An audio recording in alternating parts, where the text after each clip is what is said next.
The phone slipped from my fingers, clattering onto my desk. Through the speaker, I could still hear Marcus chuckling, pleased with himself for what he thought was the ultimate betrayal. My name is Deanna Chin, and my husband had just given my family's generational beach house to his 26-year-old mistress.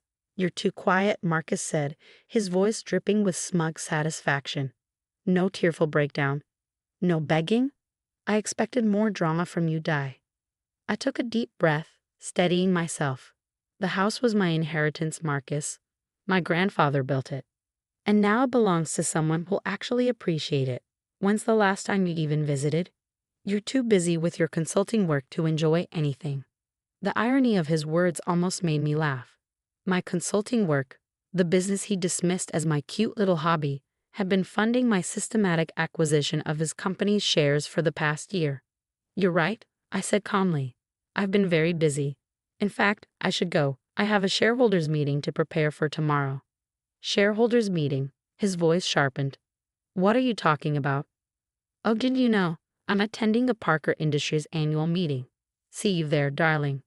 I hung up before he could respond, savoring the moment. Marcus had always underestimated me, seeing me as nothing more than a convenient corporate wife who looked good at company events. He never bothered to understand what I actually did for a living.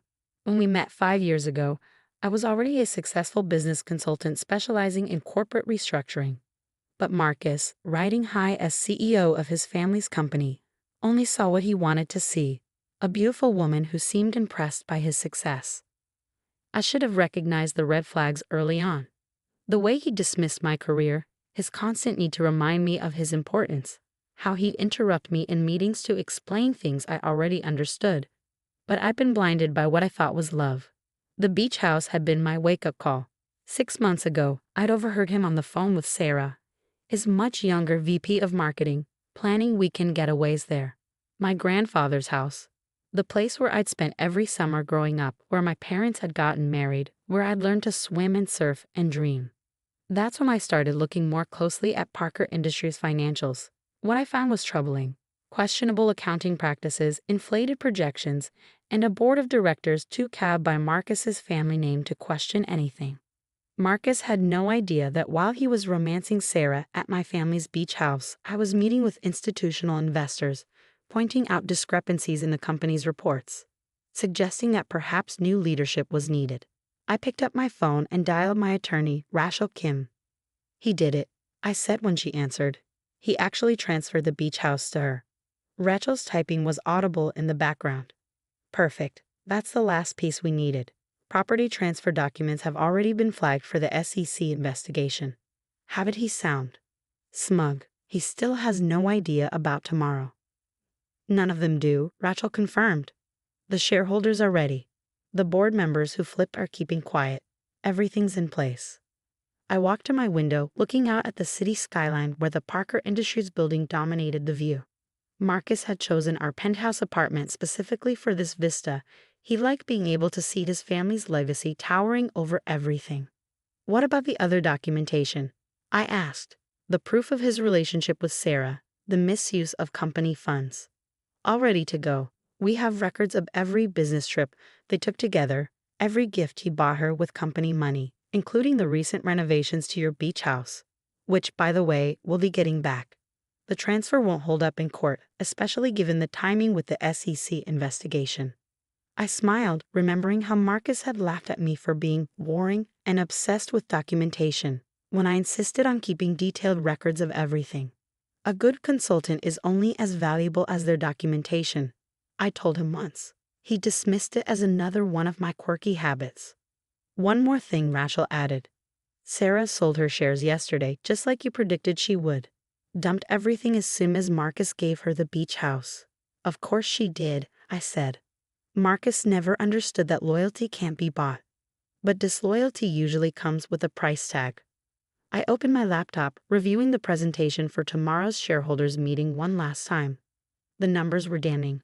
Under Marcus's leadership, Parker Industries had been hemorrhaging money while maintaining a facade of success through creative accounting and his family's reputation. My phone buzzed. A text from Marcus. What game are you playing? You're not a shareholder. I didn't respond. Let him wonder. Let him spend the night trying to figure out how his wife, the one he dismissed and betrayed, could possibly be a threat to his position. The truth was both simple and devastating. I'd spent the past year buying up shares through various shell companies and investment groups. Marcus, so confident in his position as CEO, hadn't even noticed the shifting ownership patterns. By the time he gave away my beach house, I controlled enough shares to call for a vote of no confidence. Tomorrow, Marcus Parker would learn that the wife he underestimated had become his biggest threat. The beach house was just the final insult, the last push I needed to execute the plan I'd been crafting since I discovered his affair. As I prepared for bed that night, I heard my phone buzzing repeatedly. Marcus probably finally putting the pieces together. I turned it off, remembering something my grandfather used to say about the beach house. The best view comes after the hardest climb. Tomorrow, I'd show Marcus exactly how high I climbed while he wasn't paying attention. The morning of the shareholders' meeting dawned clear and cold. I arrived at Parker Industries headquarters early, nodding to security guards who knew me only as the CEO's wife. Today, that would change. The boardroom filled quickly. I sat quietly in the back, watching Marcus work the room. He'd always been good at this part, the handshakes, the fake laughs, the illusion of control. But today, his smile seemed strained. His eyes kept darting to where I sat, confusion and anger warring on his face. Sarah arrived last, wearing a designer dress that I recognized. Marcus had bought it with company funds, according to the records. She faltered when she saw me, but quickly recovered, taking her seat near Marcus.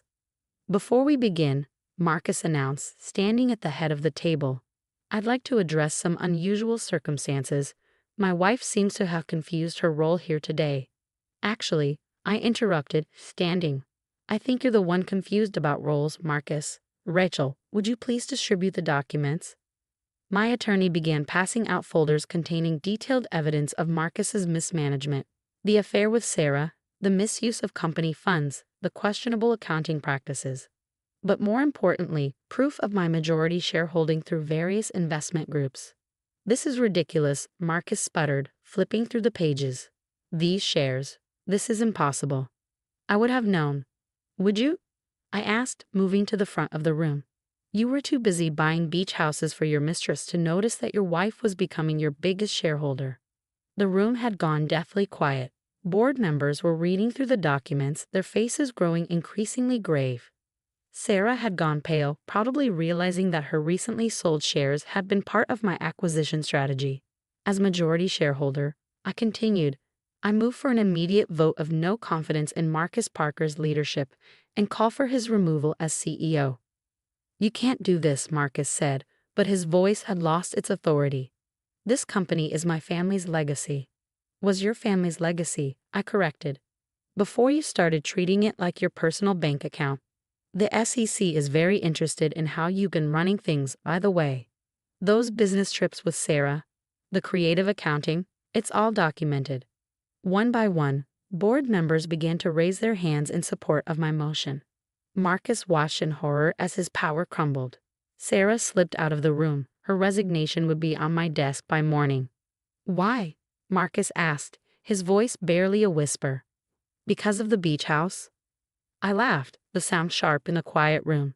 "The beach house was just the final straw. This is about every time you dismissed me, every time you treated me like I was too stupid to understand real business. While you were busy playing CEO and sugar daddy, I was building something you couldn't see because you never bothered to look." The vote was unanimous. As security arrived to escort Marcus from the building, I turned to address the board. Parker Industries has been operating under a facade of success for too long. I've prepared a detailed restructuring plan that will return this company to genuine profitability.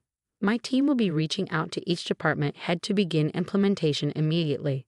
Hours later, after the dust had settled and the last board member had left, I sat in what had been Marcus's office, my office now. My phone buzzed with a text from the real estate attorney. The beach house transfer had been invalidated. Another buzz. The SEC wanted to schedule a formal interview with Marcus. I opened my grandfather's old photo album, the one I kept in my desk. There he was, standing proud in front of the beach house he built with his own hands. "Success isn't about what you own," he used to tell me. "It's about what you build." I built something all right, Not just a successful consulting business that had funded my takeover, but a strategy that had exposed Marcus's weaknesses and saved Parker Industries from his mismanagement. My phone buzzed again. Marcus, finally, I underestimated you. Yes, I typed back you did. The beach house keys are in your office box. Don't forget to turn in your company credentials. I closed the album and looked out at the city skyline. Marcus had chosen this building because he liked looking down on everything. I chose to keep the office because it reminded me that the best view comes after the hardest climb. The next morning, I arrived early again. Old habits die hard. But this time, when I walked through the Parker Industries lobby, people nodded with respect, not polite dismissal. The security guard smiled.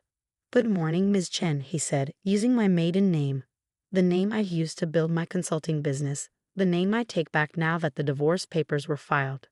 Good morning, Tom, I replied, heading for the elevator. As I rode up to my office, I thought about Marcus, probably waking up in some luxury hotel, finally understanding what he'd lost. Not just his position or his company, but someone who could have been a true partner if he bothered to see me as an equal. The beach house would need work. Sarah's renovations had stripped away much of its character. But that was okay. Like my grandfather always said, the best things in life are the ones you rebuild yourself.